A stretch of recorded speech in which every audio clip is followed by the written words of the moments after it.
नमस्कार, मैं हूं आलोक मेहता। एडिटर्स आई में आपका स्वागत है। हमारा अनुरोध है कि आप एडिटर्स आई देखें,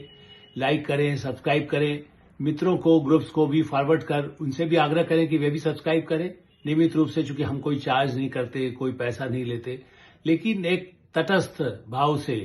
राजनीति पर, समाज में, अंतर्राष्ट्रीय विषय पर, भारत के साहित्य संस्कृति पर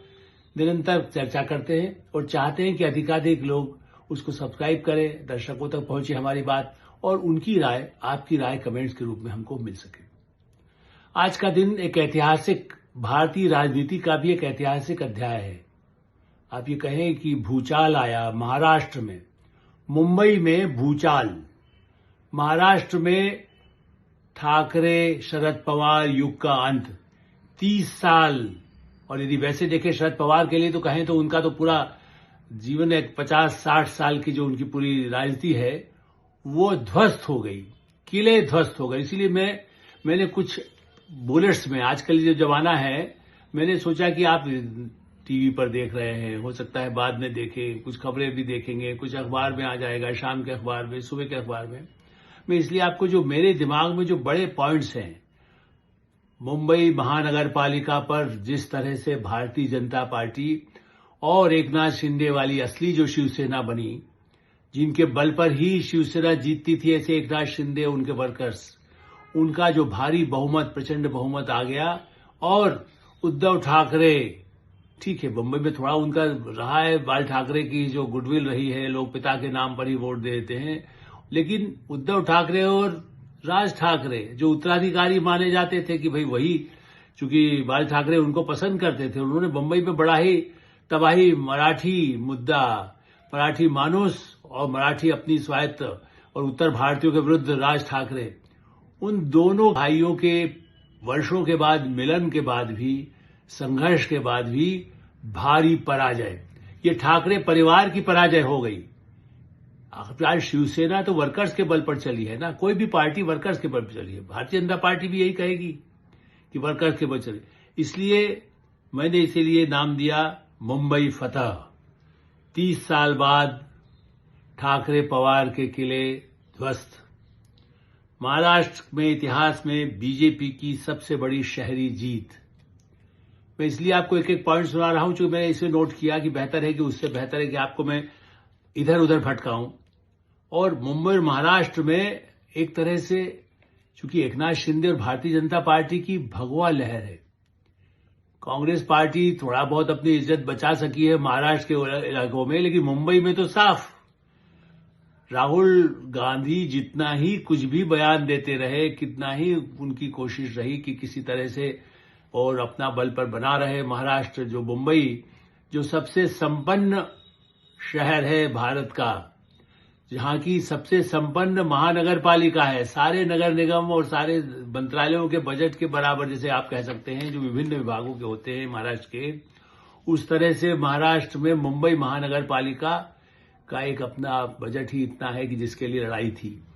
सारे बड़े पूंजीपति, अडानी, अंबानी, इन सब का नाम खिलाफ में प्रचार करने के बाद भी राहुल गांधी की कांग्रेस पार्टी और या मतदाता सूची स्याही, अब ये भी कहेंगे, उसके ऊपर मैं बाद में आऊंगा। अभी तो ये मानता हूं कि जिस तरह से एक सत्ता परिवर्तन हो रहा है और ये जो सुनामी आई है, ये अपने आप में एक अद्भुत अध्याय है। और भारतीय जनता पार्टी जो वर्षों से सोचती थी कि मैंने देखा है शिवसेना में, जब उनके साथ जब संबंध रहे बाल ठाकरे के, तो काफी मंत्री भी बनाए गए अटल जी की सरकार में भी, और उन्हें तो एक समय में इमरजेंसी में, एक समय में ऐसा भी आया था जब बाल ठाकरे ने कांग्रेस को भी थोड़ा ठेका लगा दिया था। इस बार तो उद्धव ठाकरे कांग्रेस के साथ भी गए, फिर कांग्रेस से अलग, अभी अपना अस्तित्व बनाए रखने के लिए मुंबई महानगर पालिका में अपना लड़ाई लड़ी है। लेकिन हुआ क्या, कांग्रेस महाराष्ट्र में तो फिर भी थोड़ी बहुत कहीं अपनी इज्जत बचा पाई, नाम के लिए सीटें, वरना पूरे महाराष्ट्र में तो भारतीय जनता पार्टी और शिवसेना, कौन सी, एकनाथ शिंदे की शिवसेना। तो मान लिया जाए, मैंने जैसा आपसे कहा, वसंत दादा पाटिल के समय से मैं देख रहा हूं, शरद पवार, मेरे पीछे जो किताब है, राव के बाद कौन में शरद पवार, कहां प्रधानमंत्री नरसिंह राव के बाद बनने के उम्मीदवार थे, बल्कि यहां तक कहा जाता था कि यदि उनको मौका मिलता तो कब का बन चुके होते। जैसे 37 साल की उम्र में मुख्यमंत्री बन गए थे, 3 बार महाराष्ट्र के मुख्यमंत्री रहे, महाराष्ट्र क्षत्रप के रूप में भारतीय राजनीति में जितनी उठापटक कबड्डी जिसको कहते हैं, इधर पाले में उस पाले में अपने ही बनाने वालों को ध्वस्त करने वाले, अपनी ही पार्टी को तोड़ने वाले और अपने ही भाई परिवार में बेटी के मोह में एक तरह से उन्होंने क्या किया, अजीत पवार को जिसने अपने बल, जैसे एकनाथ शिंदे ने पार्टी को मजबूत किया था, जब अजीत पवार ने किया तो अजीत पवार को किनारे कर दिया, अजीत पवार चले गए भाजपा के साथ। इस बार फिर भी अजीत पवार और शरद पवार कुछ मामलों में कुछ स्थानों पर साथ में लड़े हैं, लेकिन वहां कोई फायदा नहीं हुआ, क्योंकि शरद पवार को लेकर के जो कुछ फायदा अजीत पवार को मिलना था उसका नुकसान ही उन्हें हो गया। यदि वो चाहते तो भारतीय जनता पार्टी के साथ ही समझौता रखते तो शायद और भी लाभ होता। बहरहाल ये उनका अपना फैसला है, ये एक रणनीति भी होती है, तुम उधर जाओ उस खेमे में और थोड़ा हमारे लिए कुछ लेकर आ जाओ। इस दृष्टि से देखा जाए तो इसके दो महत्वपूर्ण पहलू भी हैं। केवल ये ये चुनाव भी देखिए 5 साल में होता था, नहीं हो पाया, कोविड आ गया, ये हो गया, इसलिए 10 साल बाद जाकर के एक 2017 के बाद का ये चुनाव, उसके पहले जो लगभग 10 साल इसको माना जा रहा है कि उस तरह से मुंबई महानगर पालिका के चुनाव हुए हैं और उसमें इतनी जद्दोजहद, इतनी तोड़फोड़ होती रही है, घोटाले होते रहे मुंबई महानगर पालिका के, उस पर नजर रही, उसको भी विरोध होता रहा। उसमें वोटिंग परसेंट फिर भी 52-55% होना देखा जाए तो निराशाजनक है, और अधिक होना चाहिए था, लेकिन लोगों को लगता है कि राज तो कर ही रहा है। अब इसमें किसकी विजय है? भारतीय जनता पार्टी की विजय के 3 बड़े फैक्टर हैं जो मेरे हिसाब से। आप देखिए ना, 60 साल की राजनीति हो शरद पवार की और ठाकरे की 66, मतलब उनके भी हिसाब से जब से राजनीति चली है ठाकरे परिवार की, उसे ध्वस्त करने के लिए प्रधानमंत्री नरेंद्र मोदी, गृह मंत्री अमित शाह और महाराष्ट्र के मुख्यमंत्री देवेंद्र फडणवीस, ये 3 बड़े फैक्टर। और इसमें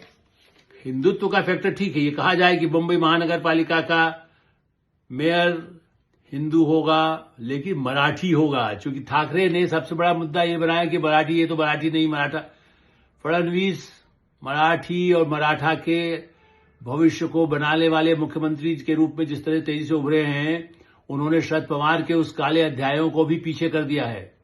काले अध्याय इसलिए पीछे किया, उसके बाद सुनहरा अध्याय उन्होंने शुरू किया, उससे विकास की गति तेज आई। पहले हटे बने, उनको जिस तरह से धोखे दिए गए पवार कैंप की तरफ से, लेकिन मैं इसलिए शरद पवार की कि भ्रष्टाचार की चरम सीमा ठाकरे, खास करके उद्धव ठाकरे के काल में और उनके नेतृत्व में जहां जहां मुख्यमंत्री रहे तब भी, और शरद पवार के साथ रह करके, कांग्रेस के साथ रह करके जितना उन्होंने जिसको लूट तंत्र की आरोप लगाए जाते थे, वरना एक समय मैं भी यही कहता था कि शिवसेना वहां तो वसूली करती है, लेकिन एकनाथ शिंदे ने जरूर भारतीय जनता पार्टी के साथ बदला, और प्रधानमंत्री नरेंद्र मोदी और गृहमंत्री अमित शाह जो रणनीति बनाते हैं, रणनीतिकार जो अमित शाह हैं, और हिंदुत्व की, मराठी की और सबसे बड़ी विकास की। देखिए, सारे गठबंधनों के बावजूद विकास को ही प्राथमिकता न केवल मुंबई दे रहा है, बल्कि पूरे महाराष्ट्र के नगर पालिका और नगर निगम के चुनाव में ये भी साबित हो गया कि लोग इस तरह के जो केंद्र की सरकार और भारतीय जनता पार्टी की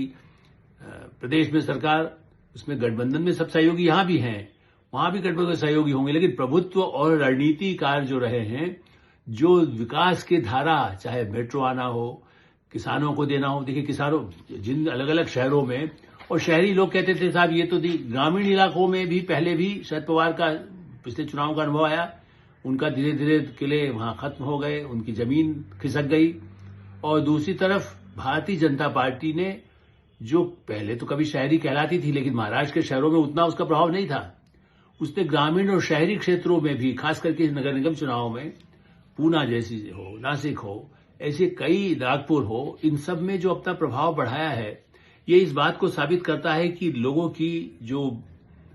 भूमिका है, खास करके सेनापति की भूमिका देवेंद्र फडणवीस, मैं जानता हूं उनकी पार्टी में उनके भी कई दिग्गज नेता उनका विरोध करते रहे, कभी उनको हटाने की बात करते हैं, कभी उनको अध्यक्ष, अभी तो राष्ट्रीय अध्यक्ष बनाने की बात भी खूब चलाई गई ताकि महाराष्ट्र से खिसक जाए। शरद पवार कई ऐसे मुख्यमंत्री देश में रहे हैं जो प्रदेशों में मुख्यमंत्री बनना अधिक पसंद करते हैं केंद्र में किसी मंत्री की या पार्टी से भी अधिक। ये ठीक, देवेंद्र फडणवीस के पास अभी समय है, वो पार्टी की कमान संभाले, वो राष्ट्रीय नेतृत्व में केंद्रीय मंत्रिमंडल में आए, फिर बाद में और क्या भविष्य हो ये भविष्य तय करेगा। लेकिन उन्होंने अपने चतुराई से और उन पर जो मैंने जैसे कहते हैं षड्यंत्र करके पवार परिवार ने कई बार ऐसे षड्यंत्र किए जिससे उनकी छवि धूमिल हो, भ्रष्टाचार के आरोप लगाने की कोशिश की, लेकिन वो बिल्कुल सारे लोकपाल, सारे दूसरे और न्यायालय उन सब में और दूसरे षड्यंत्र भी जब बेनकाब हो जाते हैं तो कहीं टिकना ही नहीं था। तो देवेंद्र फडणवीस के सेनापति और यहां से रणनीतिकार और सभाओं में लोग कहते हैं क्यों साहब प्रधानमंत्री नरेंद्र मोदी क्यों जाते हैं, वो अपनी पार्टी के लिए कहीं भी पैदल जाते हैं, कभी हवाई जहाज से जाते हैं, कभी हेलीकॉप्टर से जाते हैं। तो मुंबई के गढ़ को विजय दिलाने में इन तीनों की जो अहम भूमिका है, इनमें एक तरह से आरएसएस का अपना नेटवर्क है, ये भी मैं ध्यान दिलाऊंगा। ऐसा नहीं है, पहले भी कहा जाता था आरएसएस सहयोग नहीं करेगा, लेकिन राष्ट्रीय स्वयंसेवक संघ, मोहन भागवत जी हों या दत्तात्रेय होसबोले हों, उन्होंने बार बार ये कहा है कि हमारे संगठन के लोग जहां काम करते हैं, हमें कौन जीते कौन हारे इससे नहीं मतलब है। हमारे जो लोग हैं वो एक जहां पर हिंदू की विचारधारा है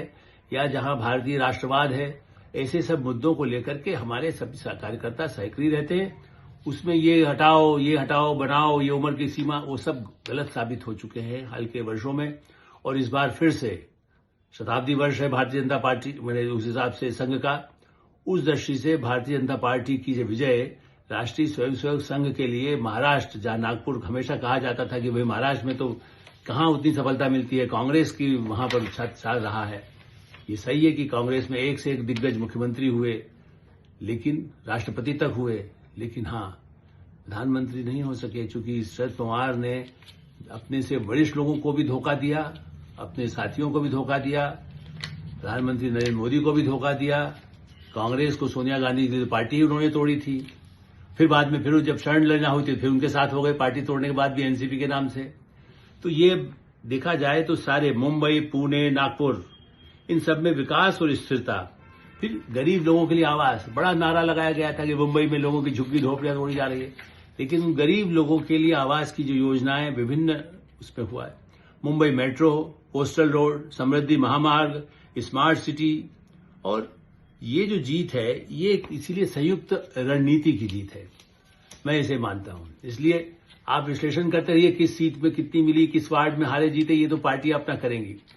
मुंबई की महानगर पालिका से मुंबई का चेहरा और अच्छा सुंदर हो सके, एक अच्छा मेयर वहां मिले, हो सकता है महिला को ही ये मौका मिल जाए, क्योंकि महिलाओं ने बड़े पैमाने पर पूरे देश में तो वोट देती ही थी, इस बार भी साबित कर दिया, महाराष्ट्र में, मुंबई में खासकर महिलाओं ने बड़े पैमाने पर मोदी, फडणवीस, शाह, इनकी जो, और एकनाथ शिंदे अपने अपने ढंग से यदि गठबंधन में वो अलग भी लड़े हों, तब भी ये तो तय है कि वो गठबंधन में रहते हुए उन्होंने कहा ठीक है कुछ सीटों पर आप लड़ना चाहते हैं तो लड़िए, और हो सकता है ये रणनीति का हिस्सा हो,